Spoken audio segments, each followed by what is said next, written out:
സ്ഥലം കാസർഗോഡ് ജില്ലയാണ്. ഞങ്ങളെ സ്ഥലം കമ്പാറ്. ഞങ്ങളുടെ സ്കൂൾ മൊഗരാൽ പുത്തൂർ.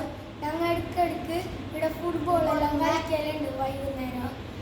നമ്മൾ ചങ്ങായിമാരൊക്കെ അതിൻ്റെ എല്ലാം വീഡിയോ ഞങ്ങൾ ബ്ലോഗിൽ കൂടെ നടത്തും.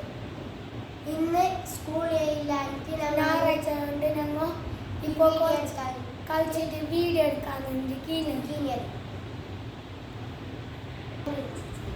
ഉച്ച സമയം കൊണ്ട് ഉമ്മ ഉള്ളിൽ കയറാൻ ചോറ് വെച്ചിട്ട് നിസ്കരിച്ചിട്ടേക്ക് വീടിരുന്ന് ഞങ്ങൾക്കൊരു അനിയനുണ്ട്. അനിയൻ്റെ പേര് സലാവും. ഒരു അനിയത്തി ഉണ്ട്. എൻ്റെ വാപ്പൊക്കെ നല്ല കളിക്കുന്ന ആൾ. അനിയത്തിൻ്റെ പേര് മിൻസ. ഞങ്ങളെ ബ്ലോഗിൻ്റെ പേര് മിൻസ എന്നിട്ടിട്ടിന. സലാമിന്റെ നല്ല കളിക്കാൻ ഫുട്ബോളെല്ലാം കളിക്കാൻ അറിയോ എനിക്ക്. ഞങ്ങളെ തന്നെ എൻ്റെ വാപ്പ പേരിട്ട കളിക്കാരൻ പേരിട്ട കളിക്കാരുടെ പേര്